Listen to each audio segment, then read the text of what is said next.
बचपन से ही हमें स्कूल में पढ़ाया जाता है कि एल्बर्ट आइंस्टाइन इस दुनिया के सबसे बुद्धिमान व्यक्ति थे और उनके जितना ज्ञानवान कोई पैदा नहीं हुआ। पर आप जानते हैं, भारत में जन्मे वशिष्ठ नारायण सिंह ने आइंस्टीन की मशहूर रिलेटिव थ्योरी तक को चुनौती दे दी थी।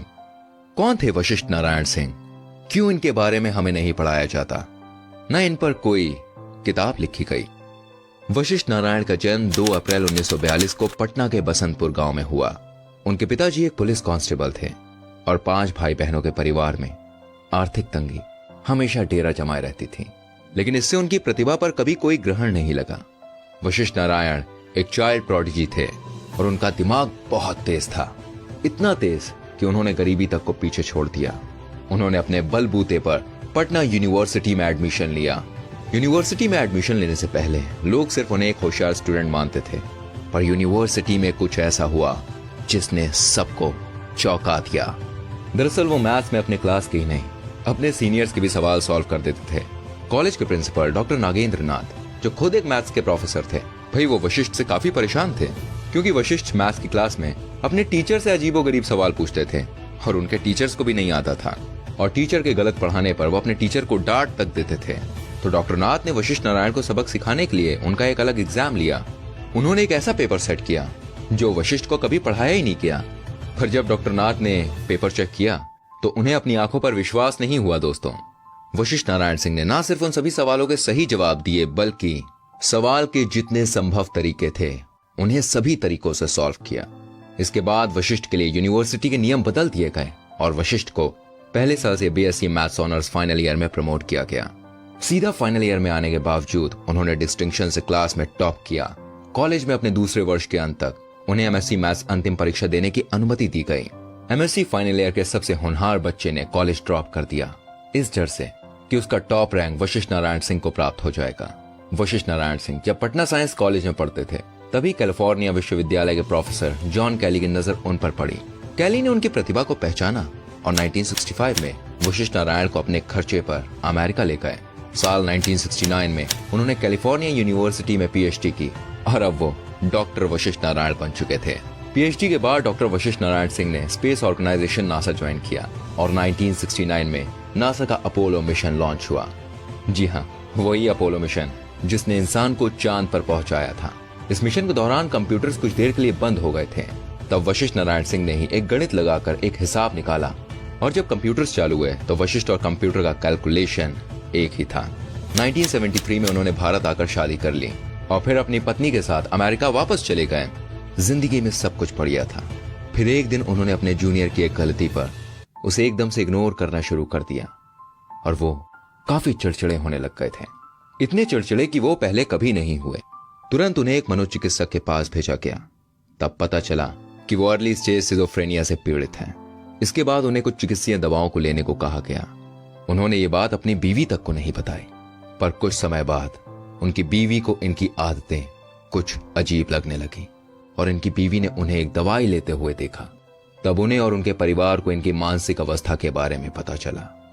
वशिष्ठ नारायण और उनकी बीवी कुछ दिन अमेरिका में ही रहे, पर अच्छी जॉब और अच्छी लाइफस्टाइल के बाद भी उनका दिल हिंदुस्तान के लिए धड़कता रहा और 1974 में वो वापस भारत आ गए। वो यूएसए से तकरीबन 10 बक्से भर के किताबें लाए। लौटने के बाद उनकी फैमिली ने डॉक्टर्स की सलाह के खिलाफ उनकी दवाइयों को बंद कराया। वो पहले आईआईटी कानपुर, फिर आईआईटी बम्बई और फिर आईएसआई कोलकाता में प्रोफेसर रहे। इस दौरान उनकी मानसिक हालत काफी बिगड़ने लगी। हालत इतनी बिगड़ने लगी कि इनकी बीवी ने वापस मायके जाने का फैसला किया।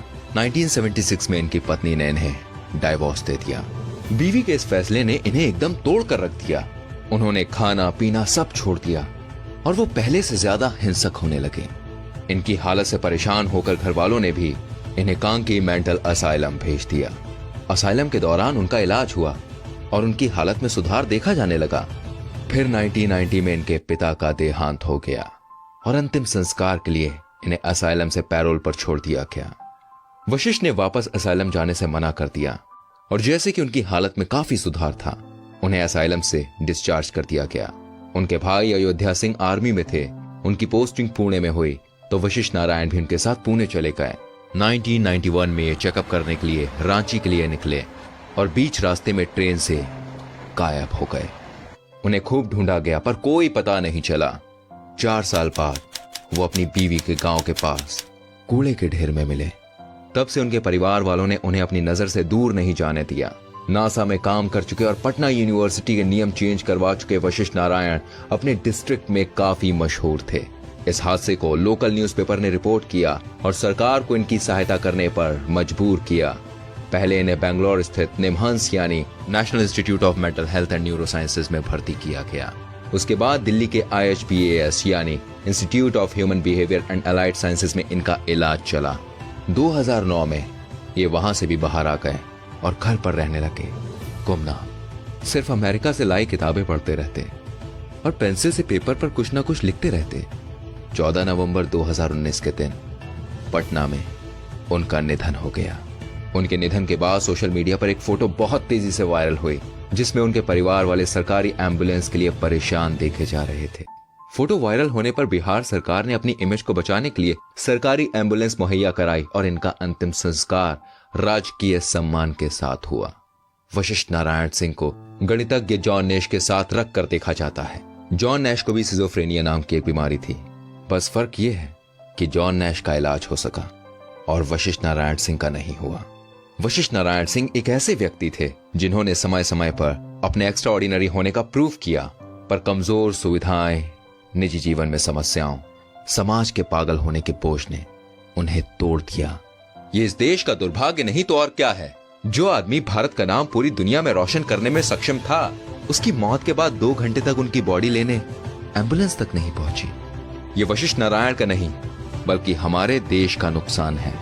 शायद जैसे आज दुनिया एल्बर्ट आइंस्टाइन को याद करती है, कल शायद वशिष्ठ नारायण सिंह को करती।